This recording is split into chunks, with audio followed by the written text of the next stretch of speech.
Welcome. Kanban in action.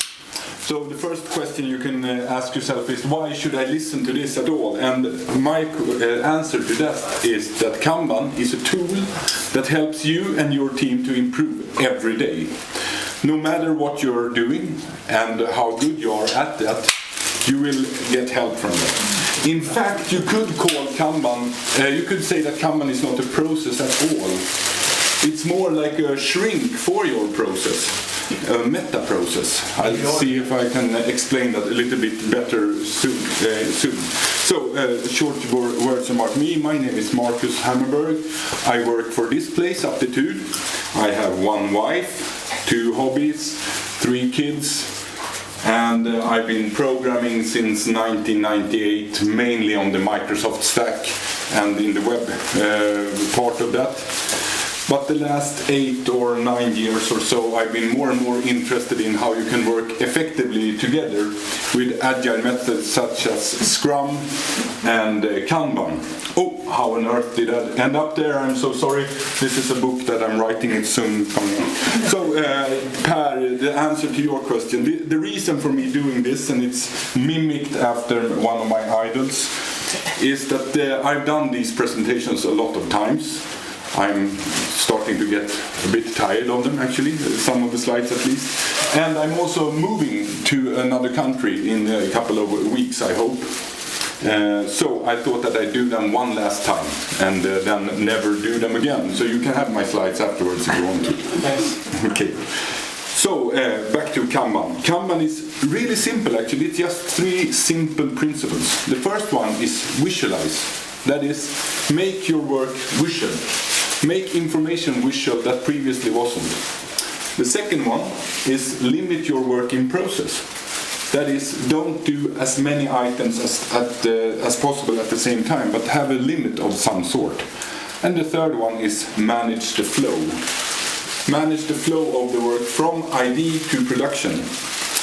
And in fact, there you have it. That's Kanban in a nutshell. So thank you everyone for coming. I hope you enjoyed this. Now let's deep dive a bit more. And first, let's talk about the word Kanban itself. It's Japanese. Who speaks Japanese in here? Good. Then my pronunciation will be perfect. It's Japanese, and it's actually 2 words: kan, meaning visual, and ban, meaning card. So visual card. And this is a Kanban card from the industry. That tells someone to do some sort of work. It comes out of Toyota and the Toyota production system, which we in the Western world call lean. It's not completely correct, but that's good enough for us.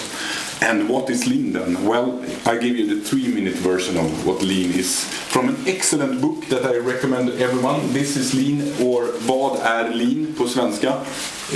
Awesome book written by Niklas Moding and Per Åhlund.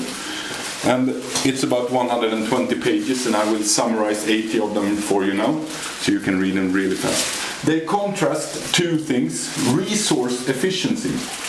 And scoring high on resource efficiency would be a steel mill, melting aluminum, hard to say. That's really expensive to turn off. If you turn it off, it takes 2 weeks before you can start working in it. And if you want to turn it back on, it takes 1 week to get it up to heat before you can start using it. So in order to have that working all the time, we put a lot of stock in front of it, a lot of raw materials so that it can be running all the time. And we produce even though nobody buys it, because it's so expensive to turn it off. So we want that running all the time to any cost. If you want to go to the service sector, you could talk about special surgeons, for example.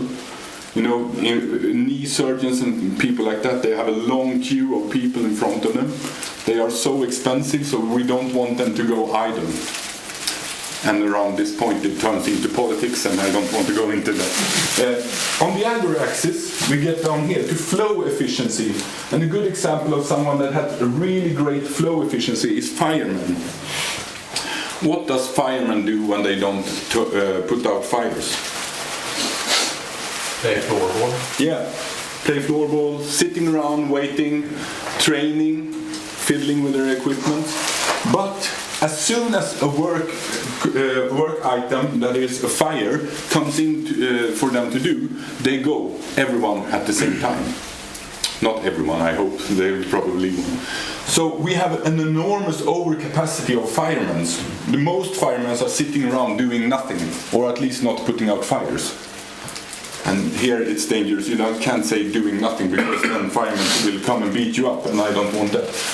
But we have enormous overcapacity here of firemen sitting around waiting for fire, because we don't want to call them and say, it's a fire here. Yeah, I can come this Thursday. Is that all right with you? We want them to be able to go. We gladly pay them sitting around waiting, just to have them be able to go at a moment's notice. In this corner we have the desert. Nothing to do for anyone and no work is being done. And consequently in the other corner we have in nirvana. Everybody has just enough to do, 100% utilization, and the work is flowing without hindrance. So, what is lean then? Well, the first thing to notice about lean is that this is a business strategy. You can believe in it or not, it's a business strategy. Lean is a business strategy that aims to take us to nirvana. Lean is a business strategy that aims to take us to nirvana this route. By focusing on flow efficiency. We want the work to flow through our work. You could go the other way, but that's proven very hard and quite expensive as well. I think the best example of that would be the Soviet Union and planned economy and things like that. It never really worked out. Alright, so the business strategy of focusing on flow means that we're focusing on driving the lead time or the cycle time, hence the stupid picture, the cycle time of our process down. So we want to shorten the lead time as fast as possible. Because time is, as you know, money. The faster we can be done with something, people can start using it. So that sounds good, shorter lead times, who wouldn't want that? And how should we get that then? We could maybe start working faster. Hopefully we're working fast already, but maybe we could work even faster. Sadly, that often turns into quality problems. So there's actually another way to do that. And then let's turn to something called Little's Law and the queuing theory. Queuing theory says that the amount of work in process, stuff we're doing at the same time, divided by how fast we're doing them, gives us the cycle time. And when you see that kind of equation, you get, the correct answer is, of course, So let's put in some stuff instead. So let's say that we're working with the 12 things at the same time, and we're completing 12 things a month. Then it's easy to calculate the cycle time. It's 1 month for each item, right? So let's keep these two and just change the amount of stuff we're doing at the same time. So we're going to 6 items at the same time, working the same way, so we complete average around the same amount of items. Then our lead time has gone down to half, just by changing the number of items we've been working on. And conversely, of course, if we double it, then we'll get to the double the lead time. Actually, it's worse in knowledge work, because you have to switch tasks in your head, which is even harder. So we want to minimize the work in process. Some people use the term work in progress, some others use the term work in process. I like work in process because it's work in our process, within our reach. But if you see work in progress, it means the same thing. What is that then in software development that we talk about here? Well, it could be a lot of things, but things that I think about is specifications that we haven't implemented yet. Code that we have written but not checked with other programmers. It's a really crappy picture, but it said they call me Mr. It Works on My Computer guy.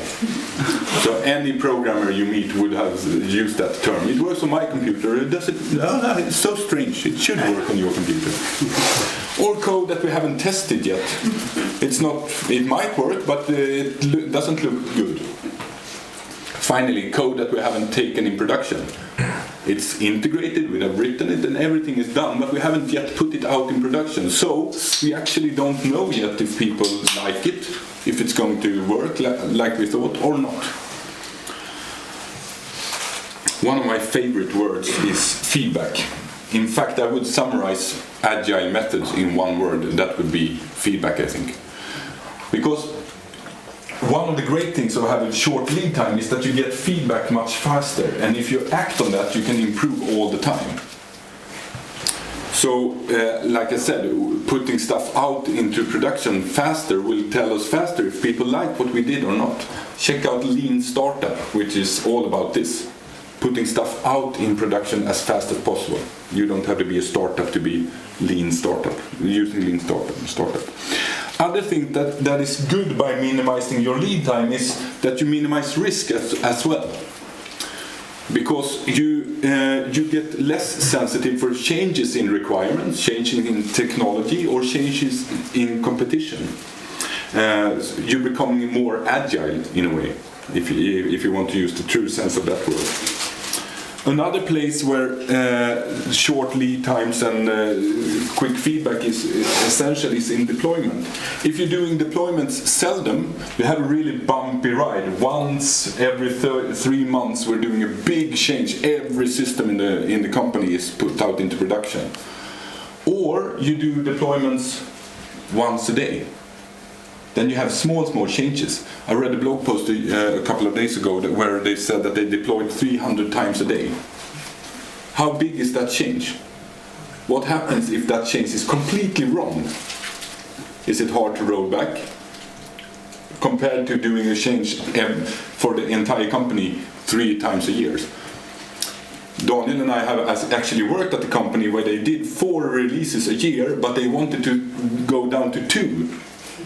Making even bigger changes only twice a year. So the reasoning seems to be, that change, that deployment, that was really hard. Well, let's never do that again. When you should go the other way and say something like, that deployment was really hard, let's do it again until it doesn't hurt anymore. A bit like when I start to run.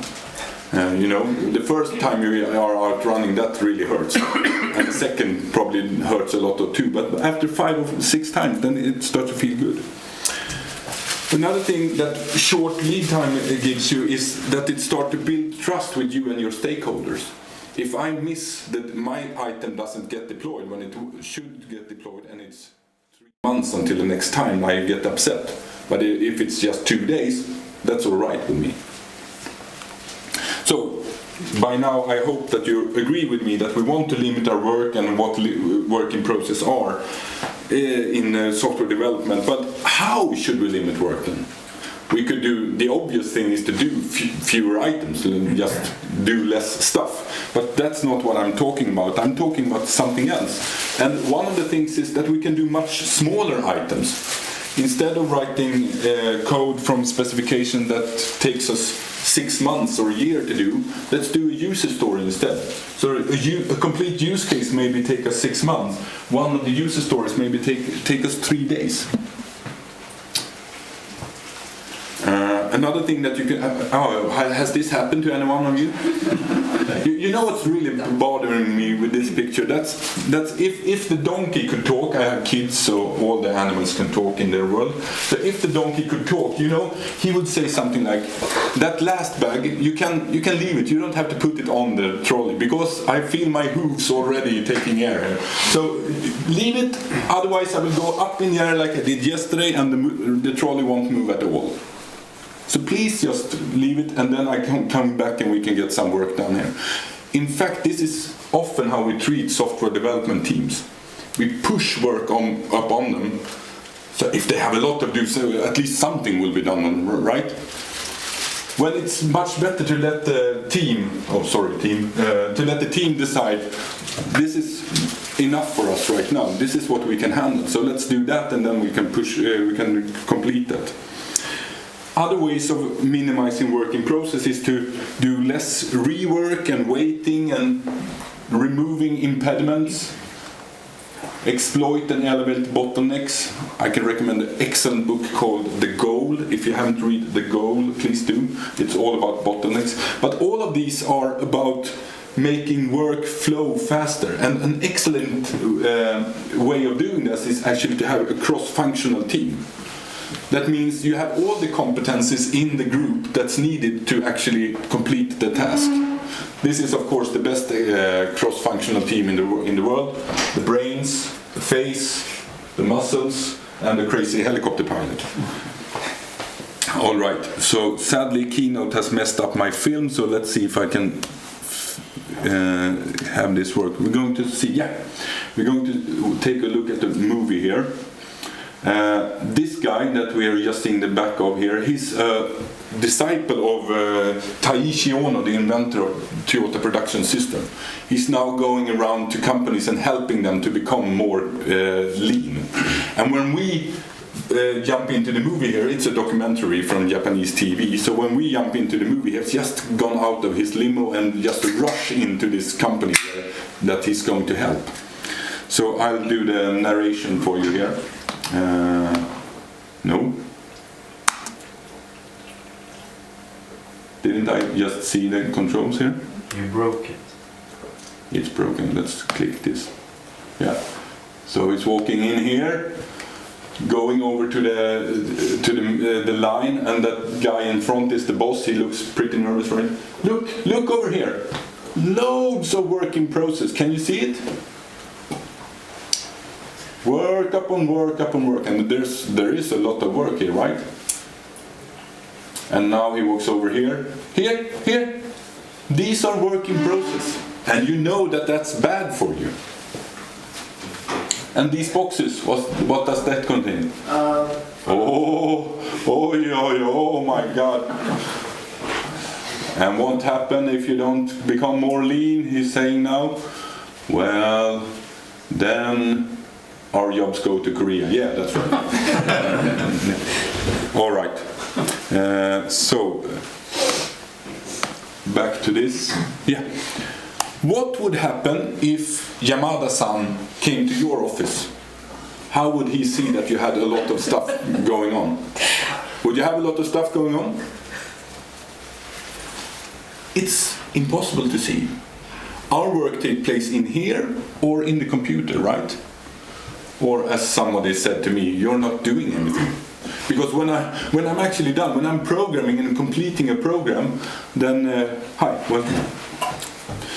then my program just ends up like a file on a disk, right? So you can't see it. Maybe if he took a look in your Outlook, he would see that you had a lot of emails in your inbox, but you're working with inbox 0, right? So he wouldn't see that either. So our work is actually what's known as knowledge work that takes place in your head. So we need to help that work to become visual. So a very easy way of doing that is create a little ticket for each of your tasks and actually create it. So here we can see that they're analyzing one task. They have 2 tasks in development, 1 in test. There's some difference here. What's this? Is this a big one? Is that part of that maybe? I don't know. You could almost feel like it's 2 lanes here, and they completed 3. See, a lot of stuff that we could see about this item just by taking about their work, just by taking a look at this. If we went into their room and they didn't have this board, we couldn't know anything about them. And in the team, Daniel and I might be working on the same item without even knowing that. So that was a whirlwind tour through Kanban's principle. Make work visible, limit your work in process as we talked about, and have a focus on helping work to flow from idea to production. In fact, those principles are so lightweighted that you probably are doing them already today. If you ever heard about Scrum, Scrum is actually using those principles in a big way. They're limiting their work in process. This is the work in process for the next 2 weeks. They're focusing on idea to production by doing a potentially shippable product increment. Modern Scrum teams put stuff out in production every 2 to 4 weeks. They have a fast feedback cycle, as we talked here, once every 24 hours. So, if other method implements Kanban, why should I then take a look at Kanban? The first thing is that Kanban may fit your process where other processes doesn't fit. If you ever try to do Scrum and maintain a system at the same time, then you run into problems, because that breaks Scrum. Scrum is awesome, I love Scrum, but in order to get it to really work, you have to isolate the team during the sprints, or take capacity out of the team, and then Scrum doesn't work anymore. Kanban is a much better fit for that way. Or you might have reach a plateau of your knowledge. You might want to be pushed further. Regardless of the process you're working with today, you can get pushed even further. Another great thing about Kanban, and that's really the kicker for me, is that it's an evolution. You can start right where you are today, where Scrum, for example, or other methods, for example, is a revolution. There's new role names, new meetings, new artifacts. Kanban doesn't have anything of that. You can start right where you are today, regardless of the process. One of the Kanban team I coached this spring was a COBOL team running waterfall process. It was 20 persons from ID to developer. And we used Kanban, and within weeks we found improvement opportunities that we could have data to actually support that we should do something about. So you can use Kanban on any process. It's just those 3 simple principles, remember that. Alright, so this presentation has been known as Kanban in practice. So let's talk a little about practice then. Because all I've done up to now is just talking about theory. So let's be a little bit more practical. And I have now gone through 67 slides, and I have 173 in my deck, so it will be pretty fast. But please stop me if you have any questions. It's much more interesting if we talk about the things that interest you than that I get through all my slides.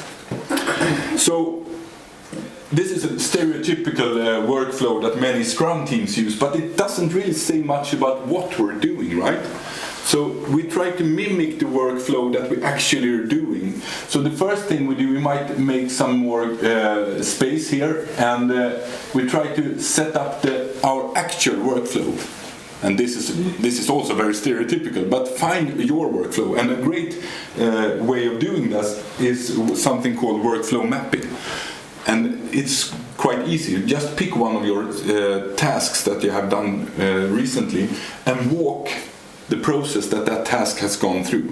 Well, first you wrote it, then I took it to Lennart, and he started to analyze it, then it went back to Lennart, and just to follow it. And pretty soon, if you do that for three or four items, you find your stereotypical workflow. This is the main way that we actually want to work, that we actually are working. And please use the way you are working, not the way you want to work, not the documented way, the way you are working, because that's how you do it, and that's what you want to improve. So, for the sake of argument, and for the last time in my life, I have to make excuses for me actually taking these photos and not being able to change it. Me and my friend Joachim, we took these photos once. It took us a complete day. Before that, he talked and I drew. That didn't work either, because he could talk much faster than I can draw, and I got it all messy in my hands.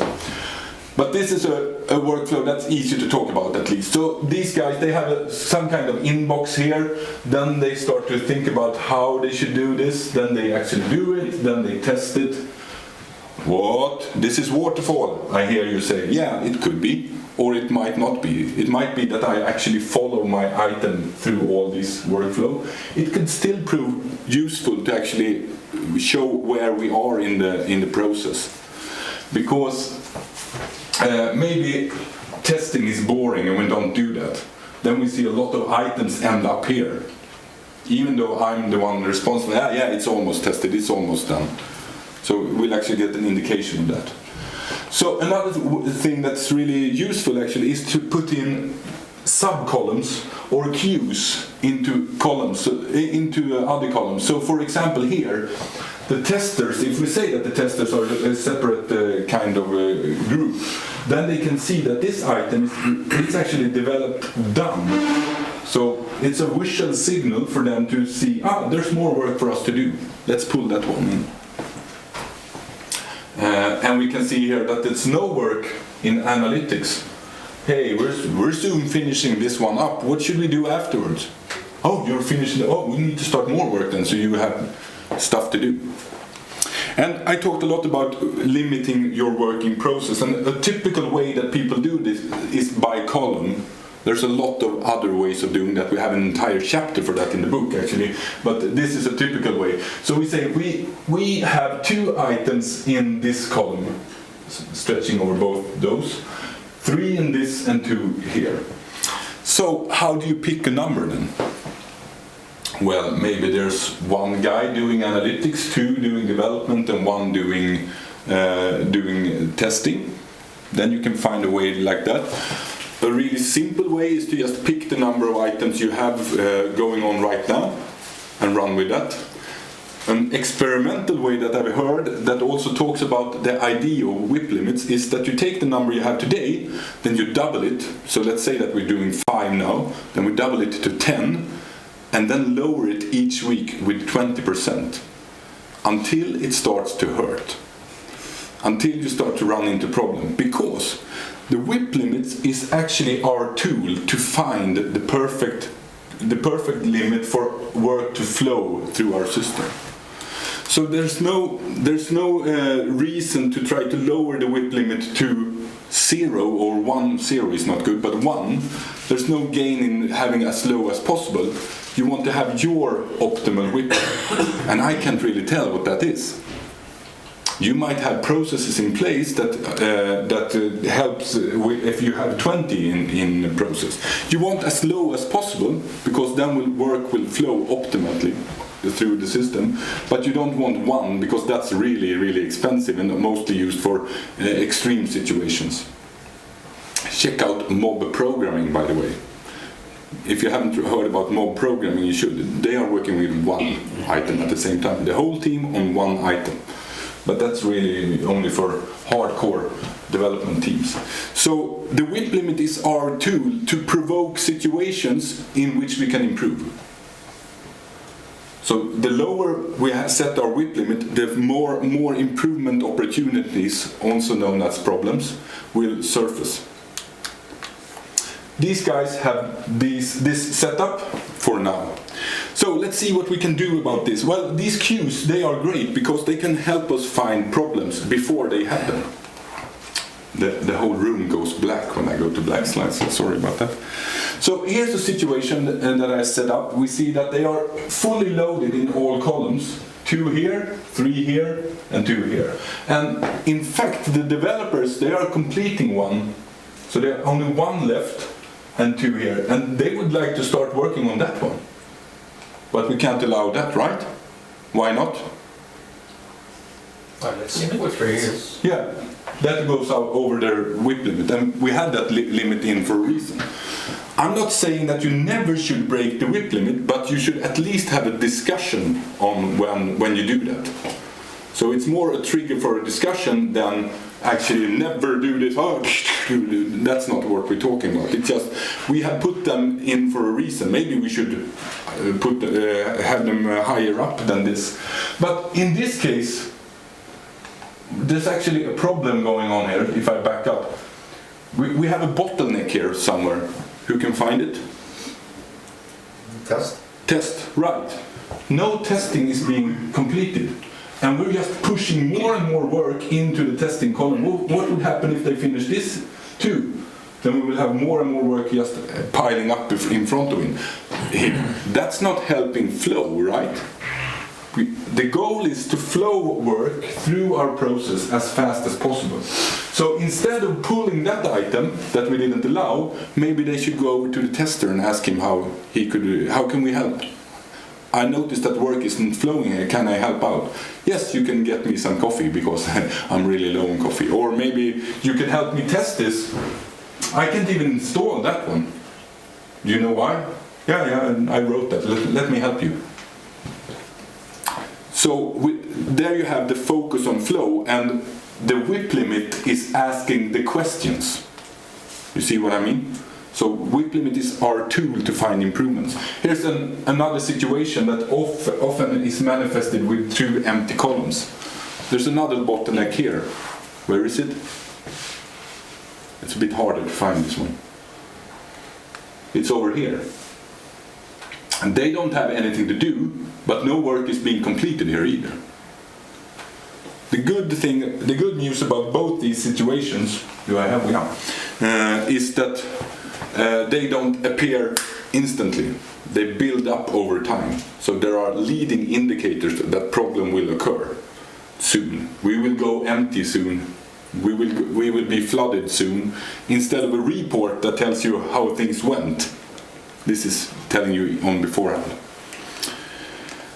So you should never be done with your board. It should evolve over time. So therefore I always recommend people to draw it with on a whiteboard like this, because you should change it.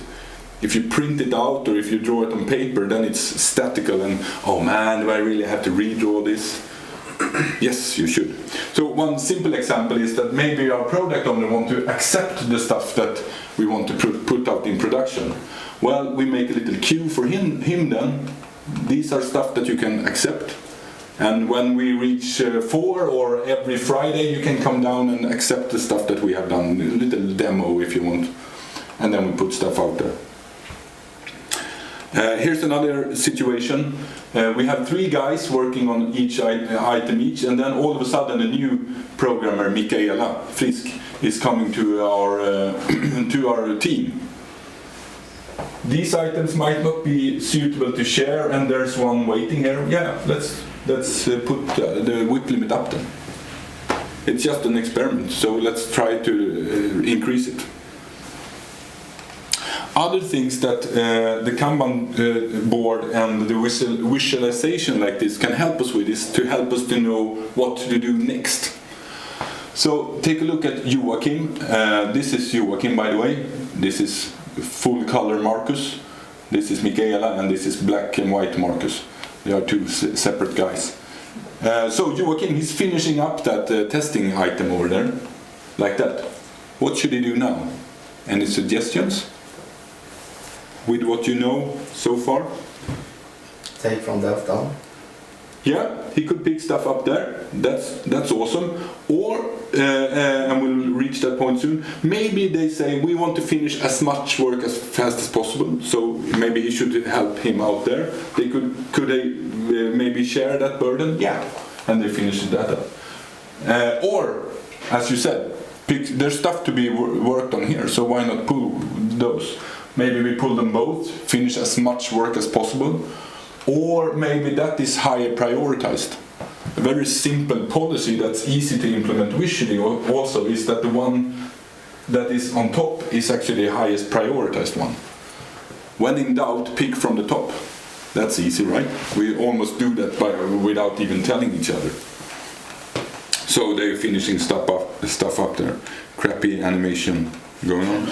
Alright, so in this situation then, what should Marcus do here?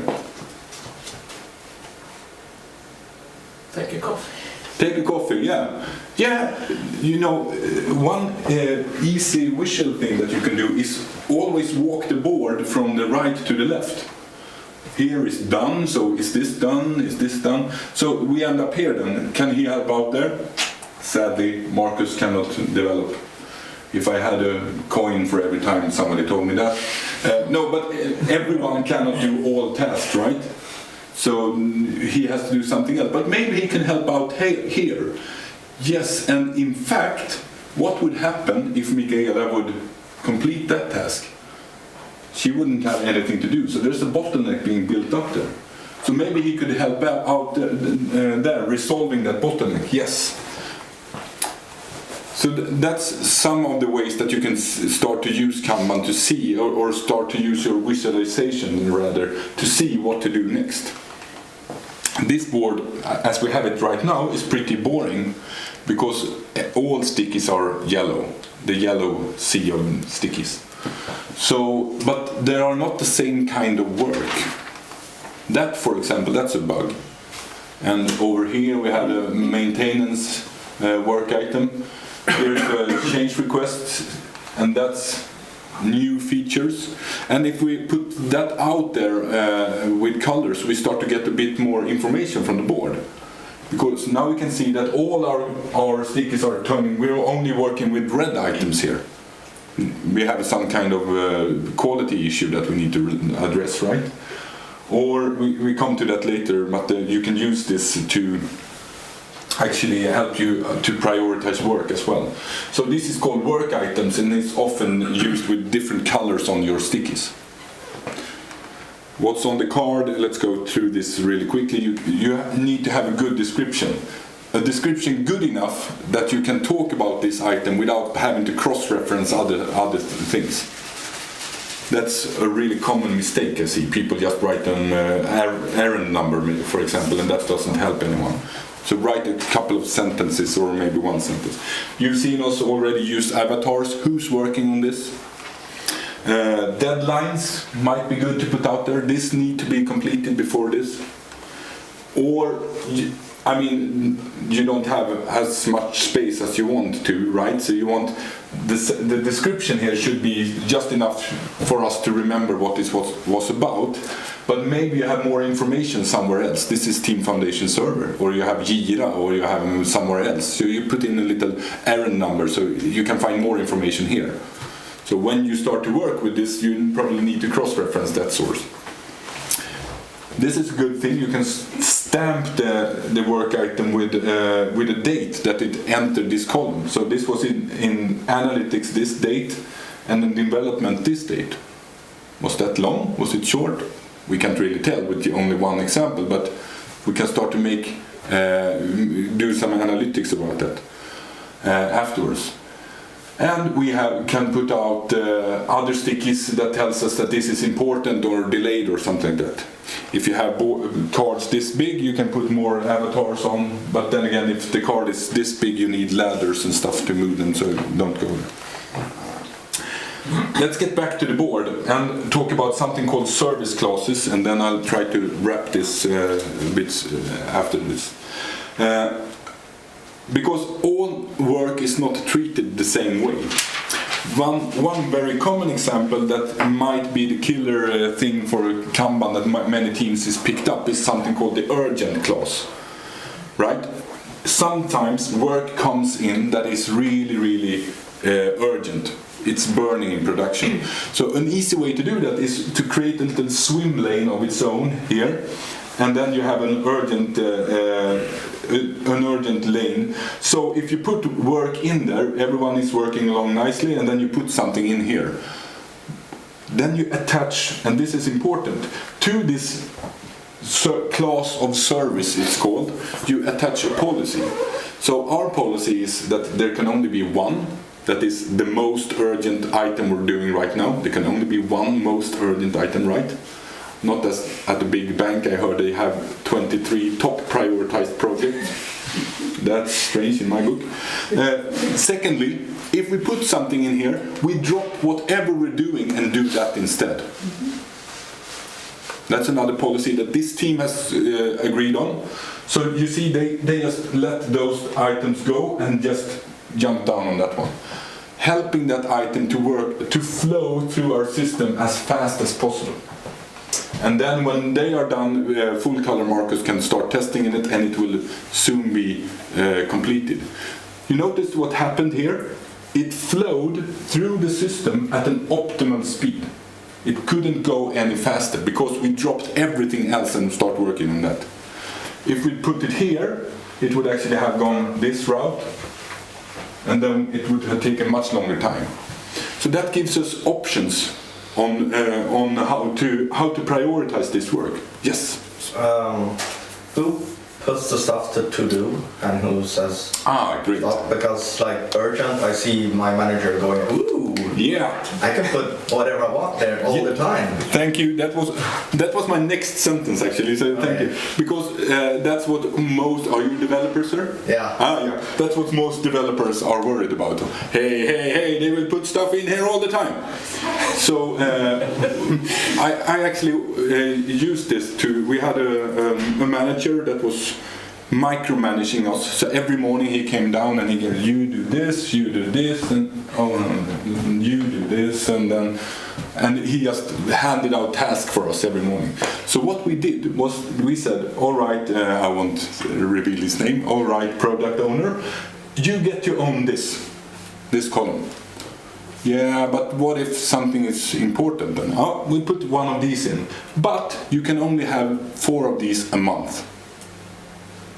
So we had little checkboxes here actually. So what happened then, and this is really interesting what happened then, and I'll up the stakes a bit after a while. Because what happened then was that on the 5th in the month, he said, this is urgent, do this, do this.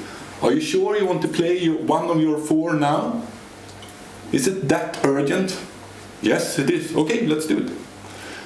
And then he started on, well, maybe I need to save some for later.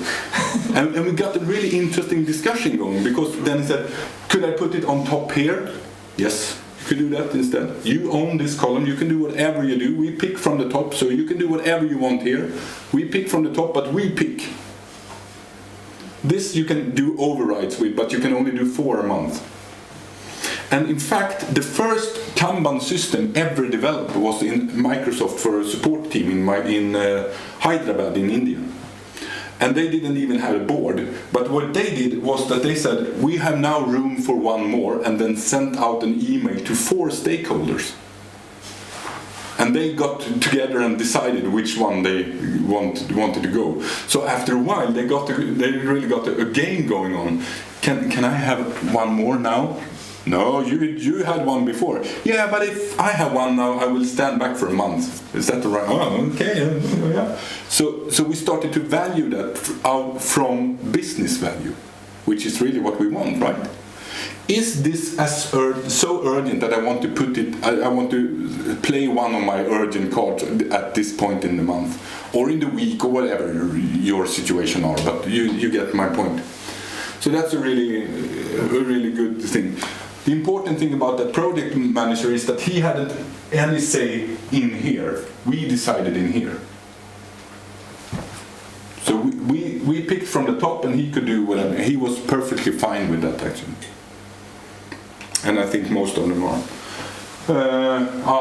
Another policy, I really hate this slide actually, because we use percentage. But one thing that you can do is that you say, we want to have 50% of all the items on our board to be new features from our backlog.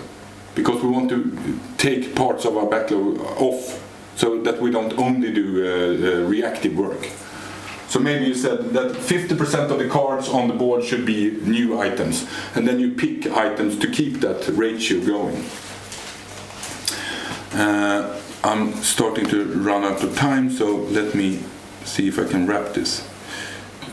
I'll probably go 6 more minutes. Is that all right with you? So one thing that's really big in the Kanban and Lean community is metrics, and in the Agile community, story points is used. Story point is great. They talk about the relativeness of work items. Who has used them? They are a bit confusing though, because if I estimate something to 8, Lennart might estimate that to 2. And you can't really make any predictions for a larger group than me and Lennart. So in Kanban we focus more on real data instead. So we start to gather real data from our workflow. And I'll show you a really easy way of doing that and what that can accomplish. That's something called Disneyland wait times. Who's been to an amusement park lately? Have you stand in line for a ride, for a roller coaster line, and then you pass a sign that says, from this point it's 30 minutes to wait. How do they know that? How can they know? Measure it. They measured. That's easy, because people are standing in this and this ratio, and we move this many trains a minute. So it's 30 minutes, but pretty secure, pretty accurate as well. You can do that on your board, really simple. What you do is you write a date on your card as you put it on the board, and then you note the date when it reached the down column. and you track that in an Excel sheet. Pretty soon you can actually start making predictions. If you put an item down here, it will be in production in 18 days. If it reaches this point, it's only 14 days left. And that's dead easy to track. You only need to remember to put the date on when you have it here. But then you need to have the same size on the... Yes, great, awesome. Let me come back to that in just a second. There's loads of other metrics also, I'll just tell you that, but this is a really easy one. However, it fails if these are enormously different in size. There's two ways of handling that problem. Either you slice them up so they are normally sized, or you might do 3 categories, small, medium and large, and you track the dates for each. Then you can say, if you put a small in here, it will be in production from 2 to 5 days. If it's medium, it's 5 to 10. If it's large, it's 10 to 66. Larger the item, larger the uncertainty, right? So that's a really simple thing. That's easy to track with a Kanban board. Such a simple board like as this one. And I've seen a lot of... that also goes back to this I talked about with the trust with the stakeholders. So you mean I put stuff in here, and the smaller they are, the faster they reach. Maybe I should do something about that. Can I do them smaller? Yes, you can. Did this die? No? So, let's say that you've done all these things that I've talked about and visualized your flow, helped it to work, limit your working process. What should you do now? Well, now this WIP limit comes in. If you feel that this is working perfectly, try to lower the WIP limit. We have 8 items going on now. Let's see if it works with 6. What would happen then is that you will see problems occur. I can work with 6 items. We need to meet every day then. And you can't meet every day. Why is that? And then you start to ask why questions about your process. Why is it that we do work this way? And this is where I actually wrote a couple of blog posts about this, because when I do consulting around this is where I lose many of my clients. Because I'm talking about changing the way you work in order to flow your work faster through the process. The good thing is that you do it in small experimental increments. So let's try to change this. Maybe we should try this for a while. And do that for 2 weeks and see if it improved our work or not. So, because what I often is met with is the question, we can't change that, this is how we work. But I'm talking about changing how you work in order to flow the work faster. And Kanban will help you to ask the questions. It will not help you to solve the problems, but it will help you ask the questions. Do nothing about your problems and you will still end up in the same way, in the same place. Kanban doesn't say much. I want to send you a little warning to the end there. Kanban doesn't say much on how you should work. It's just 3 simple principles. Kanban doesn't say anything about stand-ups. Kanban doesn't say anything about test-driven development or quality checks at all. Or even that you should do code, if I remember correctly. So don't go lazy. Start where you are. Do the stuff that you're doing right now. And then add and remove stuff as you see fit. One of the most common problems that I see is teams starting without any WIP limits. So they say, okay, let's just do our board, just our workflow like this, but we don't put up any WIP limits right now because we don't need them yet. That's something that I would strongly recommend against, because if you go back to a Scrum team, that would be like have a never-ending sprint. Because there's nothing asking questions about, is this too much work? Should we add this? It's always, you could always add more and more. So you need some sort of WIP limit. And remember what I told you about WIP limits before. A good starting point is what we have right now. That's a good starting point, and then we try to lower it. Or double it, so anything goes for a couple of weeks, and then we lower it each week. You need some sort of limit in there. Otherwise, you don't have. Otherwise, nobody is asking the question: is this too much work? All right. So you could start tomorrow, or actually this afternoon, if you want to. The first thing you can commit to is that we prefer to finish stuff before we start new stuff. Stop starting, start finishing. That's hard to say the first couple of times. Start with visualizing and study your workflow. See what's happening. Limit the work in process. Don't do as many items at the same time, and improve your lead times by focusing on the flow and use leading indicators with queues and bottlenecks, like I showed. And you can implement simple metrics to help you improve. You can learn more there, and there's some sort of I'll set that up. On the way out, you'll find some sort of feedback exercise that you can do. I'll set it up when you're going out. I go over the time with about 7 minutes, so sorry for that. Thank you so much. I'll be around here if anyone wants to ask some questions. But thank you so much for this, for listening to this. Bye.